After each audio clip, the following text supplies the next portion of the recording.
Halo Sobat, Unlip kita bersuara. Selamat datang di episode kedua podcast yang membahas seputar pengembangan kampus, inovasi, dan perjalanan bersama menuju masa depan yang lebih baik lagi. Saya Ahmad Jamarir dan di sini kita akan berbagi cerita yang menarik, ide-ide yang sangat segar sekali dan juga kisah-kisah inspiratif dari kampus kita tercinta Universitas Linggabuana PGRI Sukabumi. Di podcast ini kita bakal ngobrol bareng nih tentang apa yang sedang terjadi di Indonesia sekarang ini, apa yang sedang terjadi di kampus kita ini. Dan kemarin sudah membahas mengenai history kampus hingga perkembangan infrastrukturnya, kemudian program-program unggulannya yang akan diterapkan di kampus kita tercinta, hingga kisah-kisah inspiratif dari mahasiswa dan juga dosen yang membuat kampus kita semakin maju lagi. Tidak hanya itu, kita juga akan mengeksplorasi peluang dan tantangan yang ada di dalam dunia pendidikan khususnya dan bagaimana kita bisa berkolaborasi untuk mencapai tantangan dan peluang tersebut. So, stay tuned in this video. Don't forget to follow Instagram Unlip @unlip.sukabumi and then subscribe, comment, and like YouTube channel Universitas Linggabuana PGRI Sukabumi. Siap bersuara hari ini?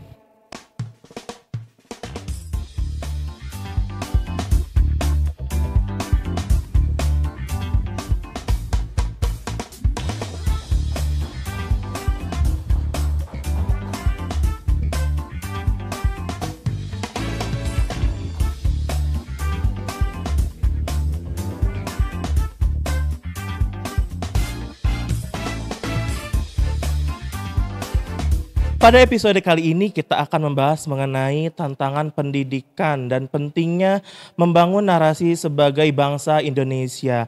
Nah, apa sih yang menjadi tantangan di dunia pendidikan saat ini tahun 2025? Kemudian tentunya sebelum masuk ke dalam topik pembahasan, kita akan membawa kamu lebih dekat lagi dengan sosok yang luar biasa di balik pengembangan kampus, pendidikan yang luar biasa yang diterapkan dan inovasi yang sedang kita jalani di Universitas Linggabuana PGRI Sukabumi.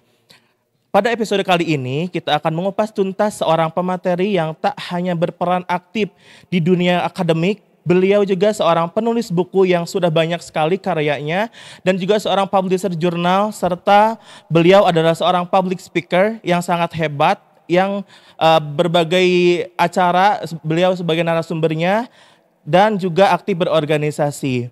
Beliau adalah Wakil Rektor 2 Bidang Administrasi Umum, Keuangan, dan Kerjasama, Bapak Dr. Haji Asep Deni MM.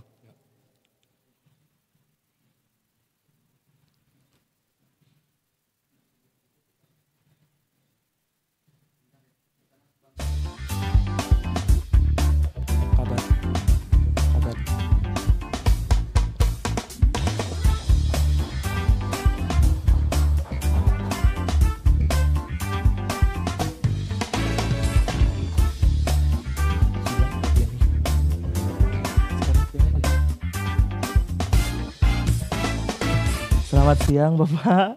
Sudah menuju waktu siang sebetulnya ya. Dulu jeng siang. Iya. Nuhun, Kang Ahmad. Iya. Bagaimana kabarnya Pak hari ini? Alhamdulillahirrahmanirrahim. Sehat? Sehat, alhamdulillah ya. Fresh sekali, kelihatannya selalu fresh nih Bapak.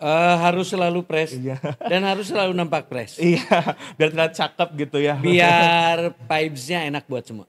Iya betul.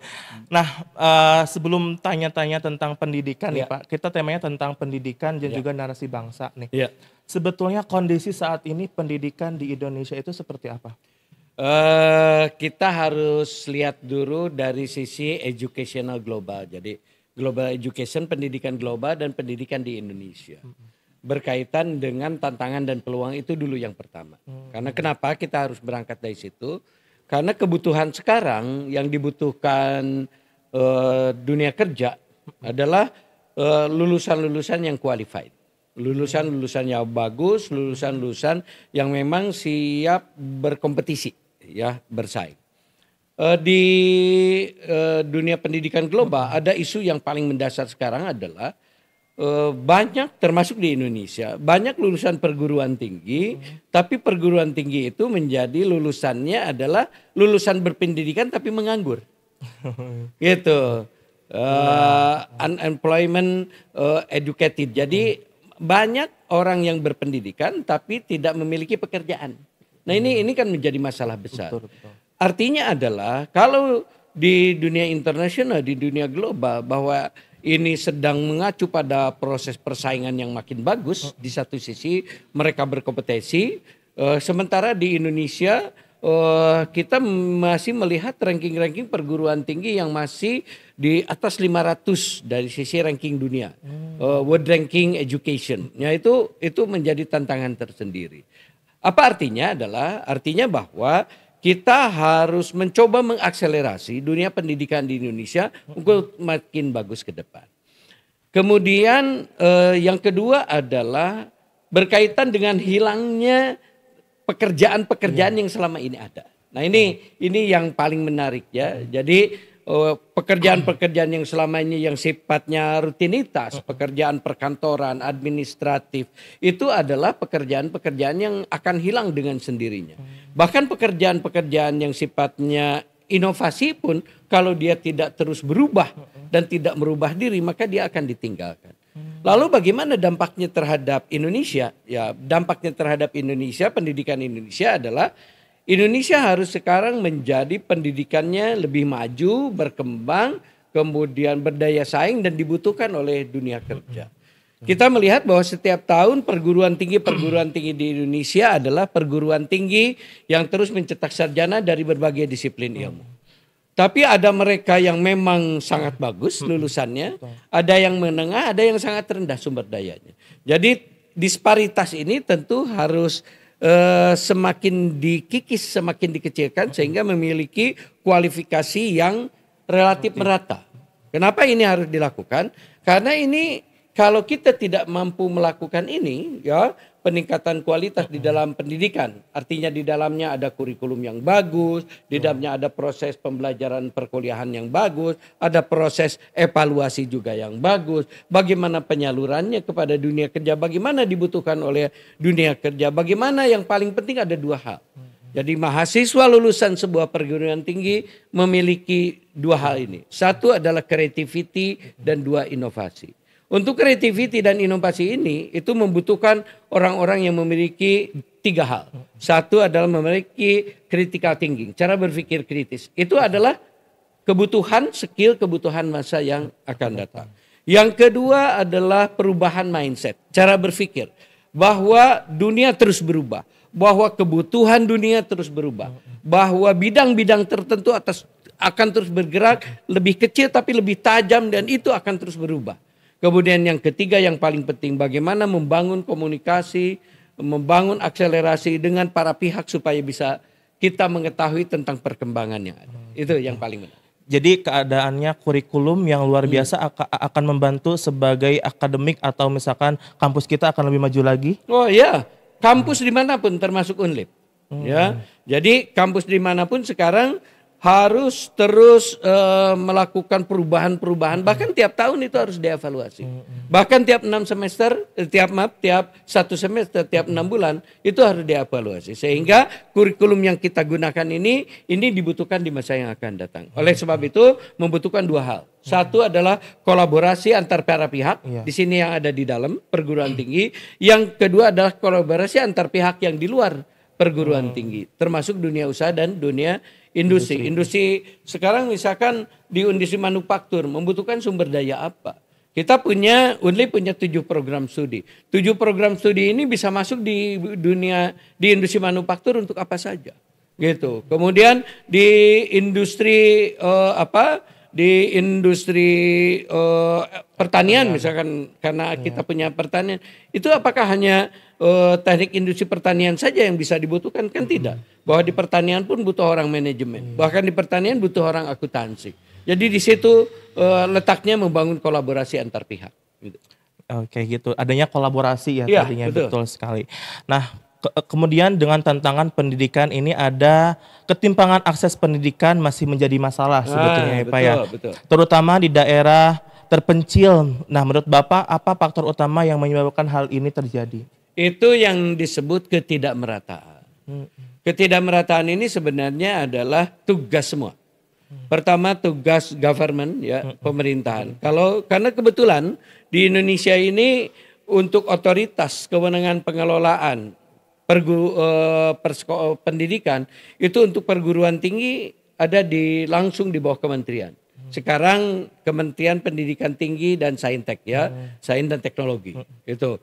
Kemudian untuk pendidikan menengah tingkat SMA SMK itu kewenangannya ada di tingkat provinsi. Sementara untuk pendidikan SMP, SD ya sampai pendidikan dasar sampai tingkat PAUD itu ada di tingkat kabupaten kota. Nah, ini kewenangan-kewenangan yang dibagi berdasarkan undang-undang ini itu tidak boleh terpisah. Karena kewajiban mencerdaskan bangsa itu adalah kewajiban semua. Itu di sisi sudut pemerintahan. Di sisi sudut masyarakat tentu kita sangat senang sekali bahwa dari dahulu kala peran serta yayasan, perkumpulan, ya, organisasi massa, kemudian membentuk sekolah, membentuk persekolahan, membentuk perguruan tinggi, ya. Ada perkumpulan seperti PGRI, ya, dia punya perguruan tinggi, punya SMK, SMK, SMP sampai SD. Begitupun Muhammadiyah, begitupun MNU, Nahdlatul Ulama. Itu kan ormas, tapi dia concern di dalam pendidikan. Itu menarik. Begitupun perkumpulan yang lain, ya, banyak sekali perkumpulan, yayasan, organisasi apapun yang merupakan inisiasi masyarakat dalam jangka mencerdaskan bangsa. Tapi tantangannya adalah ketika ini dibuat lebih banyak di daerah perkotaan ini. Di awal itu begitu, ya. Tapi sekarang itu banyak juga di daerah. Tapi itu pun masih terjadi kesenjangan. Jadi ada daerah-daerah tertentu, kecamatan-kecamatan tertentu di seluruh Indonesia termasuk di Kabupaten Sukabumi itu memiliki jumlah sekolah yang berbeda. Baik tingkat SD, SMP, SMA, SMK maupun perguruan tinggi. Bahkan perguruan tinggi jauh lebih tidak merata. Mayoritas perguruan tinggi nyaris ada di perkotaan. Kenapa hal itu terjadi, Pak? Ya, karena kenapa? Karena pusat kegiatan itu adanya di perkotaan. Sehingga masyarakat sangat tertarik untuk di situ.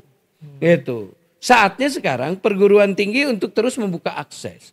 Oleh karena itu sekarang pemerintah di Dama ini terus membuka kebijakan, membuka peluang untuk perguruan tinggi membuka kelas pengembangan atau kampus pengembangan.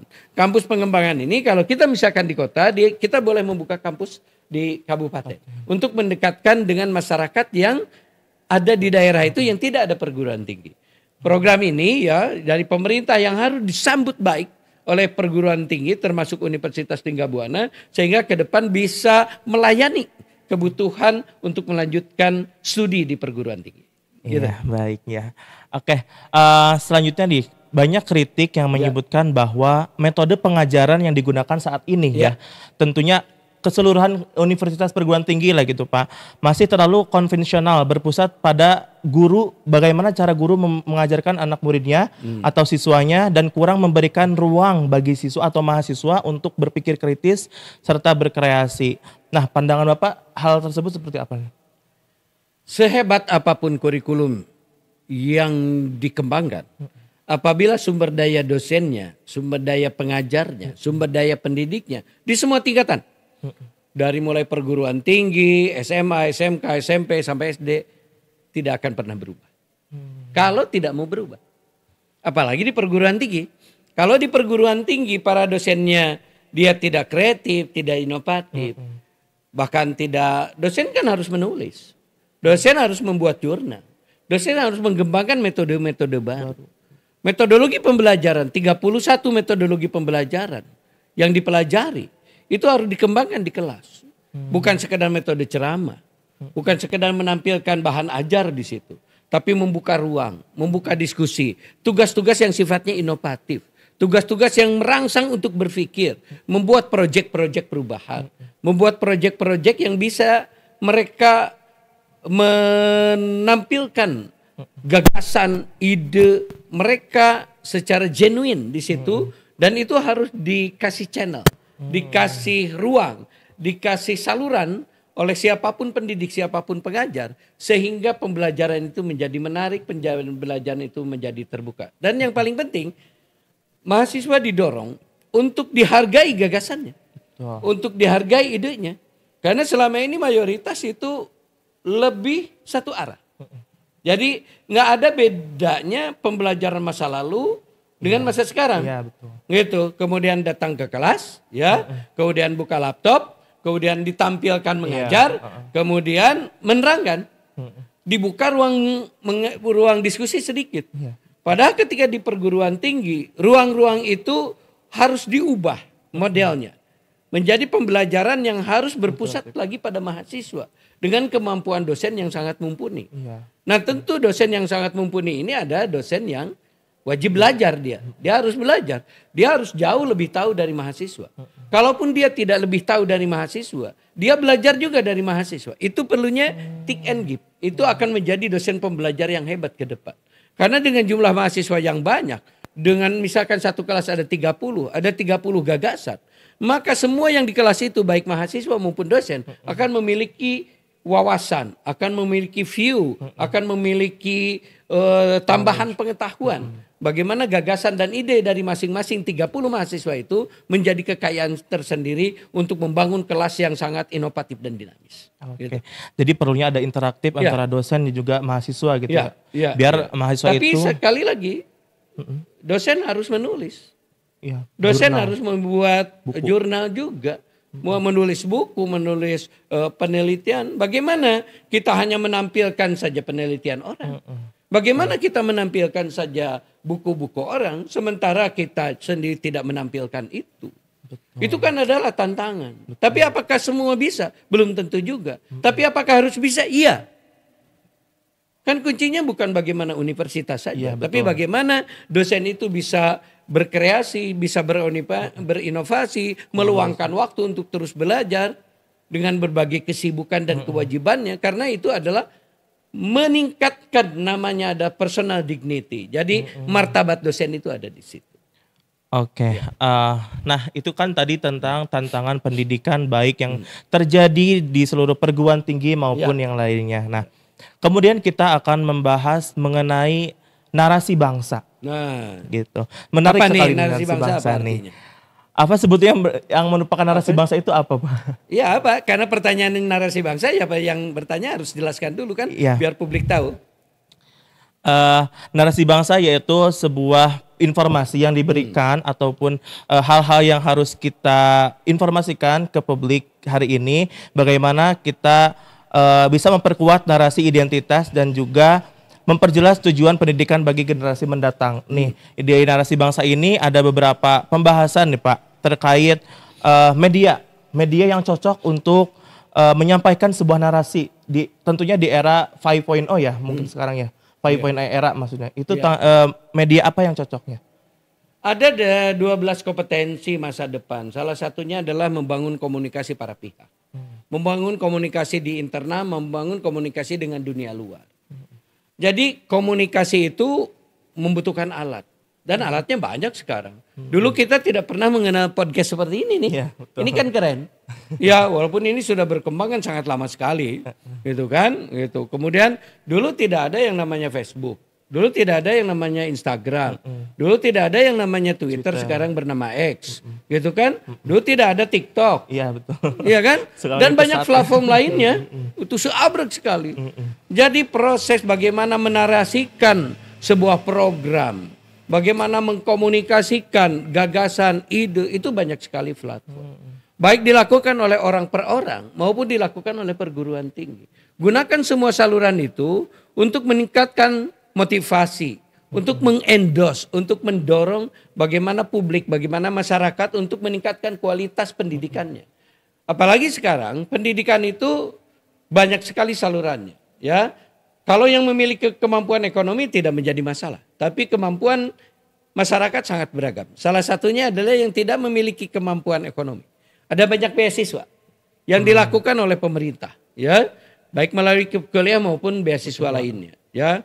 Ada juga di Jawa Barat yang namanya Jabar Future Leaders, ya, JPLS. Itu juga bisa menjadi salah satu saluran, ya, untuk kita bisa masuk ke perguruan tinggi. Kemudian juga banyak perusahaan-perusahaan, ya, yang menyediakan itu. Banyak juga yayasan, ada Habibie Foundation, ya, kemudian ada Tanoto, ada Sampurna, dan banyak sekali perusahaan yang menyediakan itu. Tentu kita mengaksesnya bisa bersifat pribadi ke situ. Untuk bisa masuk ke perguruan tinggi, untuk dibiayainya di cover oleh mereka. Tapi di sisi lain juga ada perguruan tinggi.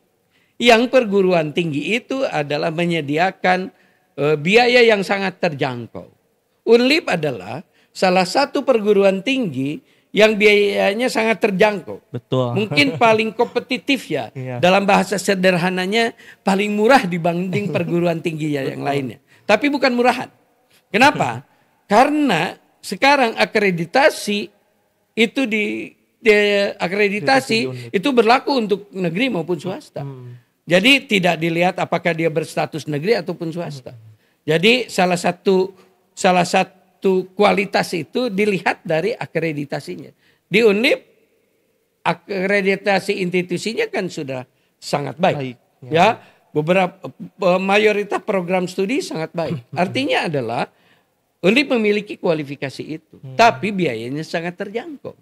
Unlip ada di daerah yang menurut banyak orang Sukabumi itu daerahnya kecil gitu kan. Itu ada di wilayah bagian barat selatan Jawa Barat.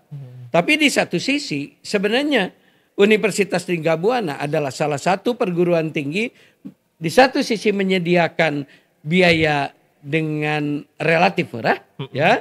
Di satu sisi tetap kualitasnya bisa dipertanggungjawabkan. Dan di sisi lain ini yang menarik. Karena Unlip ini adalah gabungan dari STKIP PGRI Sukabumi dan STI PGRI Sukabumi. STKIP PGRI Sukabumi itu berdiri sejak tahun 1983. Artinya 40 tahun yang lampau, 42 tahun yang lampau. Kemudian STI PGRI itu tahun 93. Artinya adalah 32 tahun yang lampau, kemudian menjadi universitas pada tahun 2023, Januari 2023, itu artinya sudah sangat tua. Dengan jumlah lulusan yang puluhan ribu dan sudah bekerja lulusan STKIP maupun STI PGRI yang sekarang adalah Universitas Linggabuana PGRI Sukabumi, tentu ini menjadi salah satu modal besar ya, bahwa ketika teman-teman sekalian, ketika orang tua menyekolahkannya di Unlip, menyekolahkan anaknya di Unlip, atau lulusan sekolah yang sebentar lagi akan lulus pada tahun 2025 ini untuk masuk ke Unlip, itu ketika masuk dunia kerja pasti akan bertemu dengan lulusan ini. Apa manfaatnya? Manfaatnya itu adalah membangun komunikasi lebih bagus, karena besarnya perguruan tinggi bukan cuma perguruan tinggi, itu juga besarnya dan perannya para alumni. Iya, betul sekali ya. Semua bisa kuliah di sini karena biayanya tuh sangat terjangkau sekali, Pak. Satu hari 10.000 di Unlip ini gitu ya, keren sekali. Oke. Nah, terkait narasi tadi, bagaimana narasi yang telah diolah tersebut untuk dijadikan sebuah gagasan? Nah, bahkan kebijakan yang nantinya bisa mengatur pendidikan untuk lebih baik lagi ke depannya. Ya. Perlu 3 hal yang kita lakukan untuk membangun hal tersebut. Pertama adalah sumber daya di perguruan tinggi itu harus bagus. Sumber daya dosen, sumber daya para pimpinannya, ya artinya di semua level struktur. Kemudian sumber daya tenaga pendidikannya itu harus bagus. Itu dari sisi sumber daya.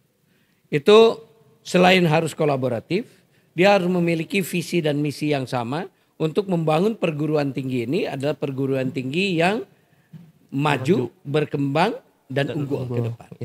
Yang kedua adalah sumber daya mahasiswa. Tentu sumber daya mahasiswa ini adalah bagian tidak terpisahkan dari sebuah proses. Kan mahasiswa juga banyak. Ada yang memang benar-benar ingin kuliah. Betul. Di satu sisi. Ada yang sekedar berkewajiban ingin hanya melanjutkan ke perguruan tinggi. Atau karena dia nggak ada kerjaan lah, udah kuliah aja gitu kan. Gitu. Jadi ini harus motivasi ini dari mahasiswa itu harus digeser menjadi bahwa belajar di perguruan tinggi adalah salah satu peluang untuk lebih baik lagi di masa yang akan datang. Karena sekarang ada beberapa pernyataan dari para ahli, dari CEO yang mengatakan kami tidak membutuhkan sarjana. Banyak sekali itu narasi itu disampaikan di publik, sampaikan di podcast, sampaikan di seminar. Karena sarjana tidak menjamin pekerjaan itu beres dan sukses. Tidak memberikan kontribusi yang positif terhadap perusahaan. Kami hanya membutuhkan adalah mereka yang punya kreativitas dan inovasi. Walaupun dia pendidikannya hanya SMK, SMA ke bawah. Yang penting Ya mungkin kreativitas. pernyataan itu bisa menjadi benar. Tapi menjadi sarjana itu peluangnya jauh lebih bagus. Hampir semua para pemimpin di berbagai sektor, di pemerintahan maupun di perusahaan, itu mayoritas sarjana. Yang bukan sarjana sedikit sekali. Artinya adalah menjadi sarjana itu adalah memperlebar opportunity untuk menjadi sukses. Menjadi sarjana tidak ada jaminan sukses. Tapi memperlebar kesempatan untuk menjadi sukses. Kalau memperlebar kesempatan menjadi sukses, maka dia adalah kesempatannya lebih besar lagi untuk sukses masa yang akan datang. Artinya adalah sumber daya, cara berpikir, motivasi, disiplin dari mahasiswa itu harus berubah di perguruan. Itu sumber daya yang kedua. Yang ketiga adalah kurikulum masa depan. Kurikulum masa depan Unlip sudah mengarah ke sana. Artinya adalah bagaimana kurikulum yang dibangun hari ini ada kurikulum yang diharapkan itu digunakan di masa yang akan datang.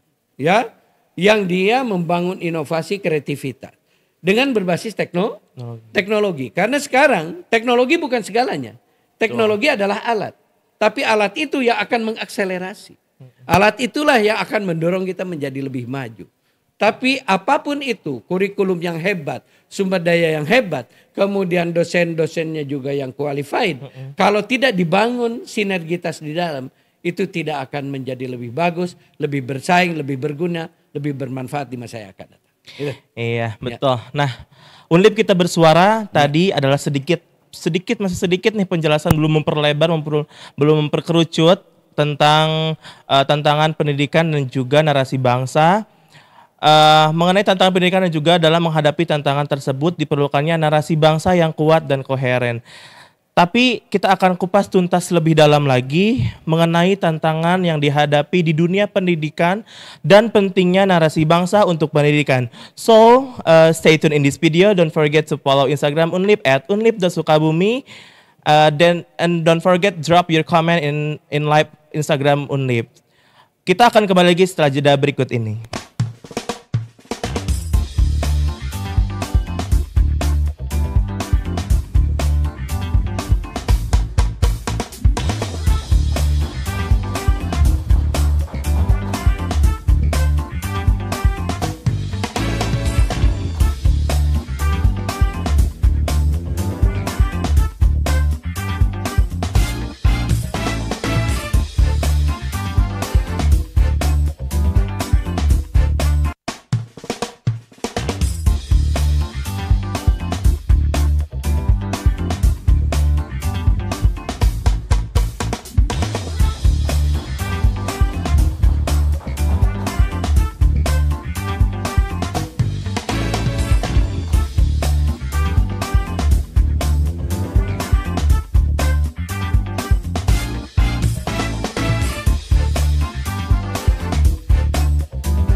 Lagi di Unlip kita bersuara masih dengan narasumber kita yang luar biasa pada siang hari ini ya, tentang tantangan pendidikan dan juga narasi bangsa.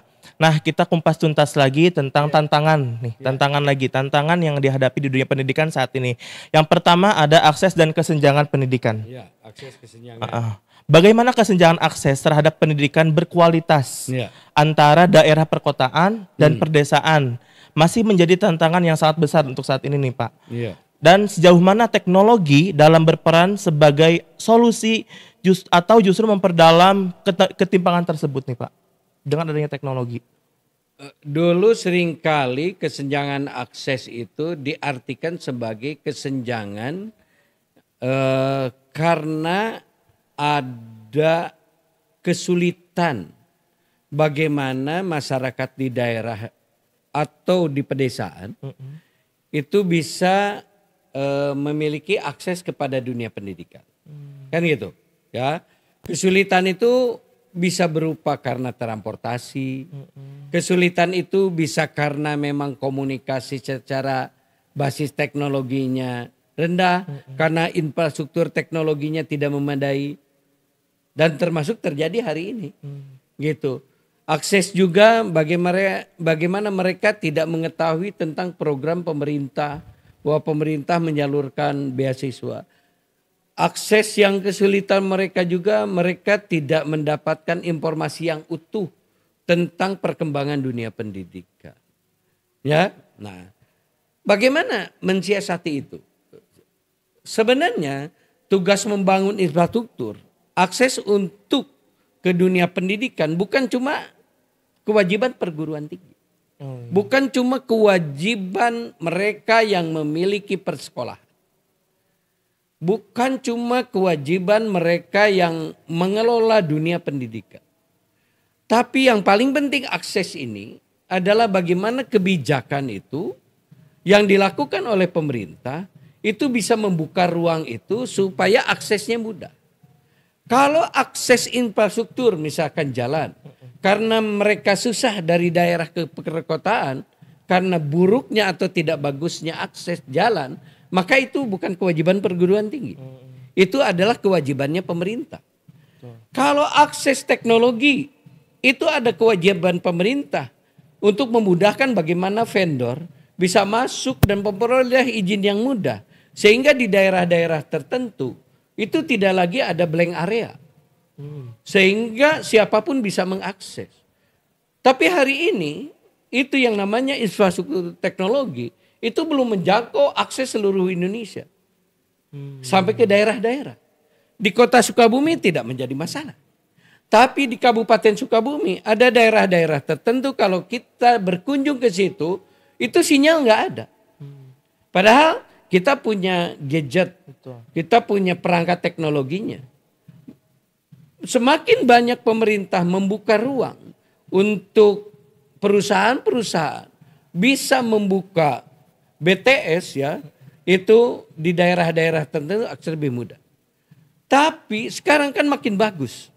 Ketika tidak ada lagi itu ke depan, ini aksesnya itu melalui satelit. Jadi akan jauh lebih terbuka. Bahkan perusahaan tertentu yang datang dari luar, saya tidak menyebutkan namanya, itu sudah membuka ruang sekarang. Bahwa sekarang gadget kita untuk akses internetnya tidak perlu lagi menggunakan seperti yang mainstreaming seperti sekarang, mainstream seperti sekarang gitu. Jadi hal-hal yang biasa gitu kan nggak bisa gitu. Jadi mereka sudah tanpa BTS pun jalan. Gitu. Karena ada gadget tertentu yang aksesnya bisa langsung ke satelit. Itu kan itu sangat luar biasa. Artinya adalah pemerintah membuka ruang itu ya harus sekarang dibuka kebijakannya untuk makin membuka itu supaya akses teknologinya mudah, infrastruktur teknologinya mudah. Kemudian yang ketiga adalah akses bagaimana informasi itu ya akses informasinya itu sampai kepada publik. Karena hampir semua masyarakat sekarang menggunakan HP, menggunakan teknologi sekarang.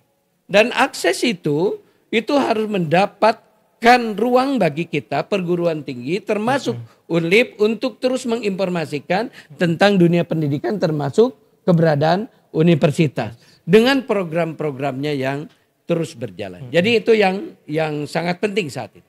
Ya. Oke, banyak sistem pendidikan. Ya. Yang masih fokus pada pengajaran teori yang tidak selalu relevan dengan kebutuhan dunia kerja nih khususnya. Pertanyaannya Pak, bagaimana contoh kurikulum perlu diperbarui atau diperbaiki untuk melibatkan keterampilan praktis yang lebih aplikatif?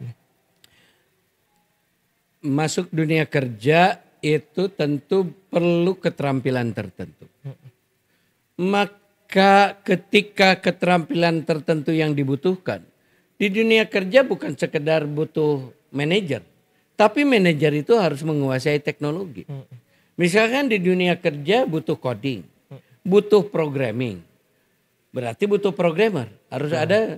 Sekarang dunia kerja butuh orang, kemampuan masa depan itu disebutnya adalah data analis.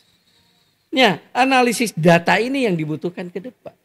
Semua strata, semua sarjana harus dilengkapi itu saat ini. Apa yang harus dilakukan oleh perguruan tinggi? Undang mereka dari dunia kerja, undang mereka para CEO, undang para pimpinan perusahaan yang bekerja di situ. Mereka kalau kelulusan dari perguruan tinggi kita atau perguruan tinggi siapapun, tapi yang paling penting ada perguruan tinggi kita, itu ingin masuk ke dunianya mereka, ke industrinya mereka, ke perusahaannya mereka, mereka sudah punya profil ini jenis pekerjaannya. Kemudian mereka memberikan input masukan kepada kita, kemudian kita olah, kemudian kita siapkan. Nah itu yang siapkan itu. Ketika ini harus disiapkan, artinya dosennya harus disiapkan. Ilmunya harus disiapkan. Itu yang akan membangun kebutuhan kurikulum masa yang akan datang. Gitu. Jadi adanya keterampilan nih. Keterampilan setiap dosennya, setiap mahasiswanya. Bukan sekedar keterampilan. Tapi cara berpikir dulu yang berubah. Bahwa apa yang kita pelajari hari ini kalau masih sama dengan yang lalu itu akan usang. Tapi yang kita pelajari hari ini itu harus menjadi dasar untuk para mahasiswa kita masuk dalam dunia kerja di masa yang akan datang. Gitu. Nah, terkait isu yang sekarang nih Pak. Ya. Ada hal yang sangat menarik di dunia pendidikan hari ini khususnya di dunia perkuliahan.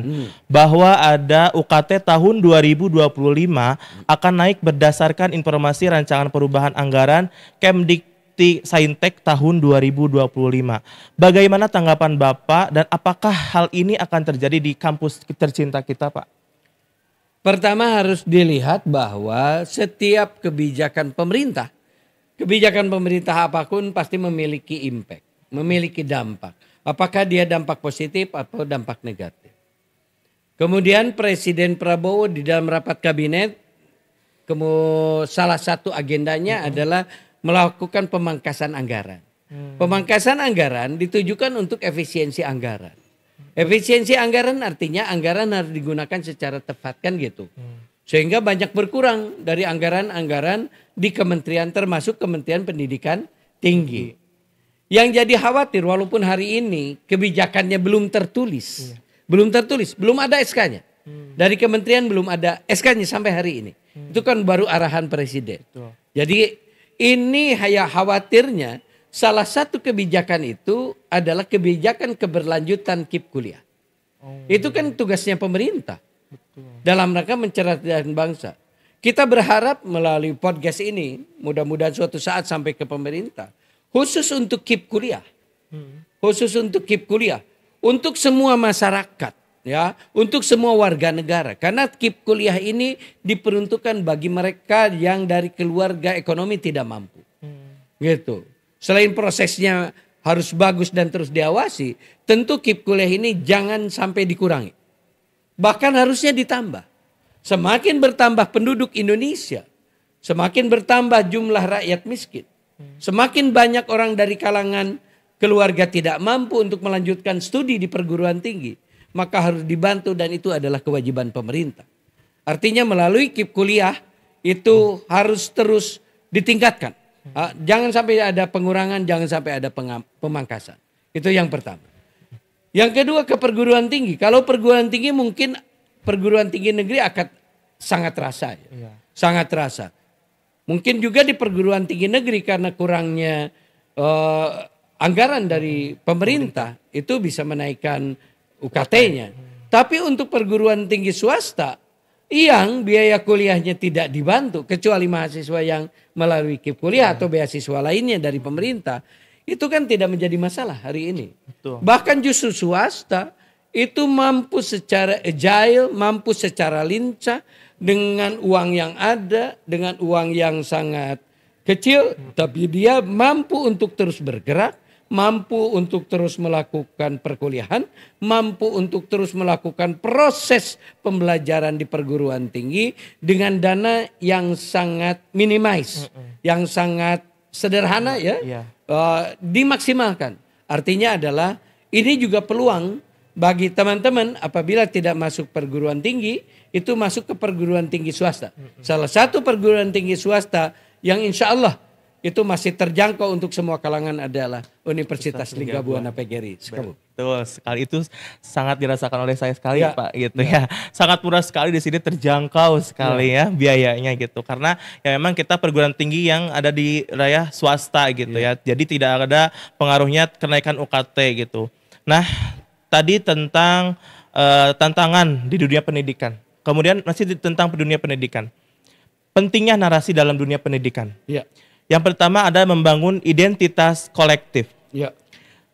Pendidikan bukan hanya soal pengetahuan, tetapi juga membentuk karakter dan identitas nasional. Bagaimana pendidikan dapat berperan dalam menanamkan rasa kebanggaan dan identitas nasional di tengah arus globalisasi? Salah satu yang menjadi kekhawatiran saat ini adalah kehilangan identitas bangsa.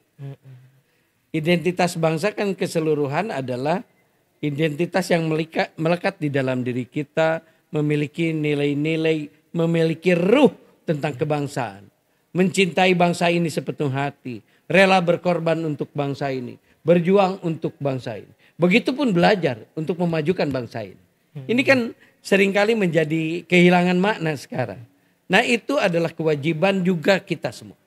Jadi bagaimana menarasikan ini supaya nilai-nilai ruh pengabdian, belajar yang sungguh-sungguh, kemudian suatu saat bekerja juga bukan sekedar untuk kepentingan pribadi, tapi untuk kepentingan kebangsaan. Bagaimana membangun gotong royong di masyarakat, bagaimana membangun kebersamaan di perguruan tinggi.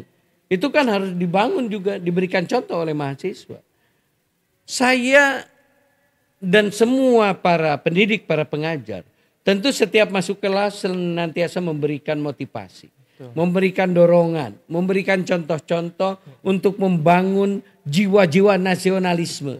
Karena nasionalisme, kecintaan terhadap bangsa dan negara itu harus ditanamkan. Tapi apakah semua memiliki jiwa nasionalisme? Jawabannya adalah harus. Jawabannya adalah must. Bagaimana saat sekarang? Ada yang tidak memiliki jiwa nasionalisme? Tentu ada. Ya, mereka yang sederhana saja, mereka yang masih menghina orang lain, menghina bangsanya sendiri, padahal bangsa itu menuju hebat, bangsa itu menuju maju, bangsa itu menuju berkembang. Bagaimana mereka menghina yang berprestasi, kan begitu. Harusnya kan kita membanggakan, mendorong mereka yang berprestasi. Kenapa yang di luar kita agung-agungkan? Sementara yang di dalam sendiri ada mahasiswa berprestasi, ada pelajar berprestasi, tidak diberikan reward, tidak diberikan penghargaan. Baik oleh pemerintah, oleh perusahaan maupun oleh perguruan tinggi. Karena itu kewajiban semua. Itu akan pada akhirnya itu akan mendorong, memotivasi setiap anak atau setiap mahasiswa untuk terus berbuat kebaikan, untuk terus mencintai negeri ini. Gitu. Oke. Nah, adanya juga di dunia pendidikan ini narasi sebagai alat pemersatu. Ya. Di tengah keberagaman, penting untuk menciptakan narasi yang inklusif, yang dapat menyatukan perbedaan. Bagaimana cara menciptakan narasi yang inklusif di lingkungan kampus, tentunya kampus kita nih Pak, agar dapat mempererat rasa persatuan di antara mahasiswa yang memiliki latar belakang budaya dan keyakinan yang beragam. Banyak program, banyak unit kegiatan mahasiswa, dia tidak lagi membedakan mana mahasiswa prodi manajemen, mana mahasiswa prodi akuntansi, prodi pendidikan ekonomi, prodi PPKN, prodi teknik industri pertanian, prodi teknik sipil, prodi informatika, enggak ada. Tidak ada. Justru pelayan kalau di universitas tidak membedakan. Sama. Itu pun harus terus dilakukan, bukan sekedar universitas, fakultas dan prodi, tapi dilakukan oleh mahasiswa sendiri melalui unit kegiatan mahasiswa. Justru unit kegiatan mahasiswa inilah menjadi perekat persatuan dari mahasiswa dari berbagai prodi, dari berbagai latar belakang, dan justru disitulah akan terciptanya rasa kebersamaan, sense of belongingnya. Coba oleh Ahmad sekarang. Ketika di paduan suara misalkan, kan tidak lagi membedakan. Wah, kamu dari prodi apa? Enggak ada itu. ada. Semuanya bergerak yang sama. Bahkan justru karena lintas prodi itu yang kita hargai adalah manusianya. Yang kita hargai adalah mahasiswanya. Yang kita hargai adalah martabatnya. Yuk bareng-bareng. Justru itulah yang akan terus memupuk. Semakin banyak terlibat di dalam kegiatan kemahasiswaan akan semakin mencintai persatuan. Akan mencintai keinginan untuk selalu bersama. Akan senantiasa terus memajukan universitas. Betul Pak, betul sekali yang dirasakan oleh Haril sendiri gitu ya Pak. Tidak ada perbedaan latar belakang, kemudian budayanya seperti apa, agamanya seperti apa. Karena kita bersatu untuk memajukan UKM tersebut, untuk mengenal kampus Universitas Lingga Buana PGRI Sukabumi itu. Ada loh yang berprestasi, ada yang benar-benar berkompeten di dalam UKM-nya sendiri. Nah kemudian bagaimana cara mendorong partisipasi dalam pengembangan bangsa? Nah, bagaimana caranya seorang mahasiswa sebagai generasi muda dan dapat berkontribusi secara aktif dalam pembangunan bangsa, baik di lingkungan kampus, organisasi maupun di tingkat nasional? Sebenarnya sudah dilakukan, cuma kita jarang merasakan. Tidak aware nih. Tidak aware. Contoh misalkan, ketika ada bencana di Cisolok, ketika ada longsor tuh. Ketika ada bencana kemarin di wilayah Kabupaten Sukabumi. Kemudian kita mengumpulkan donasi. Kemudian berangkat mahasiswa ikut membantu ke situ. Ketika dosen juga berangkat ke sana. Ketika seorang dosen dan mahasiswa bergabung juga di komunitas lain. Untuk membantu, meringankan mereka yang terkena bencana. Itu adalah bagian tidak terpisahkan. Dalam rangka persatuan, kesatuan mereka adalah kita dan kita adalah mereka. Itu kan itu. Jadi sebenarnya sudah dilakukan itu. Tapi harus kita tingkatkan sekarang, kan? Bahkan kita tidak merasa bahwa ketika kita menjadi anggota unit kegiatan mahasiswa, kemudian unit kegiatan mahasiswa itu bersama bergabung dengan yang lain. Contoh misalkan pramuka saja.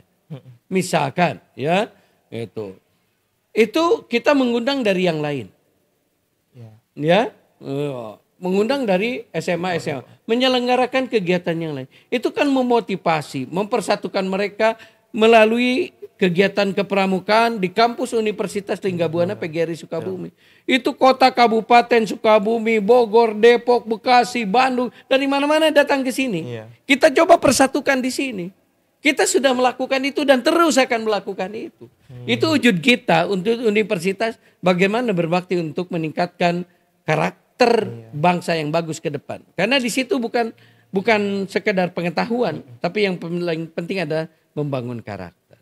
Kegiatan-kegiatan lain, contohnya sekarang, kita terlibat dalam KKN tematik yang diselenggarakan oleh Dikti 4 di daerah Sumedang. Itu untuk membangun daerah padahal bukan daerah kita. Itu di daerah Sumedang. Itu artinya kita membangun bangsa. Membangun daerah lain juga artinya membangun Indonesia secara makro. Hal tahun ini kita juga akan ikut. Gitu KKN tematik gitu. Yang mengikut sertakan semester 6. Ini kan keren nih. Ya, KKN yang dilakukan oleh semua perguruan tinggi termasuk Universitas Lingga Buana PGRI Sukabumi, dan insya Allah pada bulan April kita akan mulai KKN PPN maupun KKN tematik. Itu kita akan bergerak jauh ke desa-desa, ke wilayah-wilayah sampai ke wilayah di luar Jawa Barat. Tentu ini adalah dalam rangka bakti kita untuk memajukan daerah-daerah di Indonesia. Ya, secara tidak langsung ada lah ya gitu pengabdian kita gitu. Baik, kita akan lanjutkan mengenai topik narasi bangsa dalam dunia pendidikan setelah jeda berikut ini.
Kembali lagi di Unlip Kita Bersuara. Ya, masih dengan narasumber kita.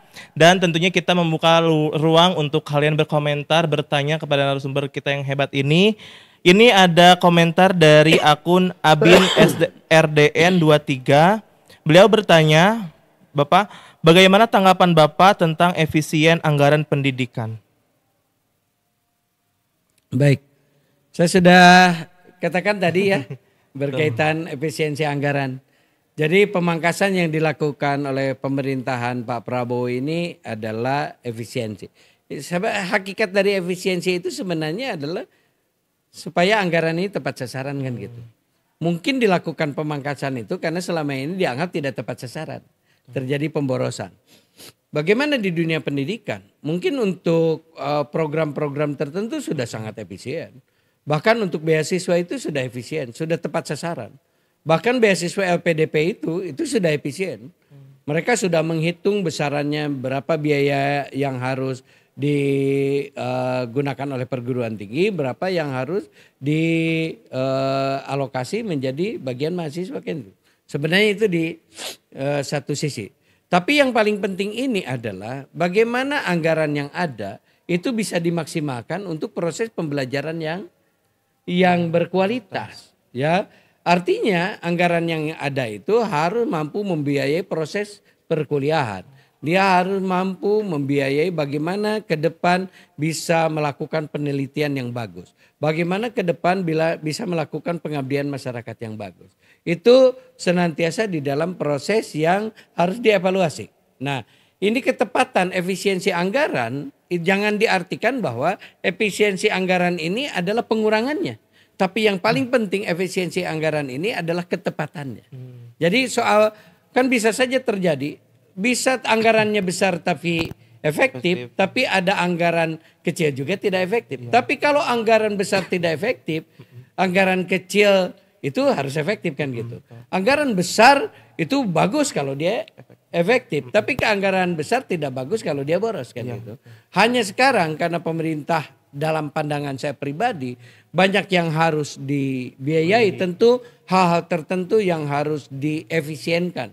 Misalkan sekarang penyediaan alat tulis kantor kan sekarang sudah dunia digital. Tidak perlu lagi banyak cetakan kan gitu. Sekarang orang untuk mencetak baligo dikurangi gitu kan. Oh, kenapa baligo dikurangi? Sekarang setiap orang pakai gadget kok. Iya. Jadi begitu iklan ada di sini, iklan pemerintah, iklan pajak, ya, kemudian iklan perguruan tinggi kan mayoritas ada di sini. Artinya adalah efisiensi juga di situ. Jadi harus dilihat efisiensi itu bagaimana membangun ketepatan anggaran di masa yang akan datang. Gitu. Iya, baik. Itu tadi Lanjut. sudah diulang lagi ya. Sebetulnya tadi ada pertanyaan di awal itu tentang anggaran pendidikan sekarang ini gitu. Oke, ada komen lagi yang kedua. Ini dari Utami Shift _ Dia bertanya bagaimana cara mengetahui masyarakat sekitar tentang beasiswa yang ada di kampus ini, khusus untuk masyarakat yang di daerah kabupaten atau pelosok. Untuk orang awam itu sulit mengetahui atau mengakses hal tersebut. Sebenarnya sudah sangat terbuka. Tidak ada yang ditutupi. Informasi di berbagai perguruan tinggi termasuk Universitas Tinggabuana itu di Facebook sudah ada. Di Instagram sudah ada. Di mana lagi? Di YouTube. Di YouTube sudah ada. TikTok udah ada belum?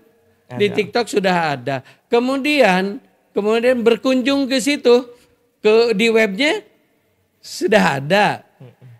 Kemudian kalau DM bertanya juga direspon. Di YouTube bertanya dijawab. Jadi sebenarnya tidak ada yang sulit. Jadi informasinya dilakukan secara satu arah dari perguruan tinggi, dari Universitas Tinggabuana. Tapi ada ketika masyarakat ingin bertanya, santai saja. Ya, tanyakan apa yang ingin ditanyakan. Semua informasi insya Allah lengkap. Ya, jadi semuanya sudah dibuat kemudahan. Iya betul. Ya. Adanya teknologi itu sangat penting gitu ya. Kita juga mengikuti perkembangan teknologi saat ini. Oke, sebagai closing statement nih Pak. Harapan dan solusi untuk pendidikan di Indonesia. Ya. Pertama, pendidikan Indonesia harus bisa diakses oleh mayoritas masyarakat tidak mampu itu. Karena kenapa? Karena itu adalah kewajiban pemerintah. Sekali lagi saya katakan kalau masyarakat mampu tidak ada masalah. Tapi masyarakat dari keluarga tidak mampu, bagaimana? Mudah-mudahan suatu saat ini podcast ini bisa sampai ke kementerian, ya, ke Mendikbud ya, maupun Kementerian Pendidikan Dasar dan Menengah, kemudian Kemendikti, Saintek. Itu bagaimana pendidikan ini makin banyak ya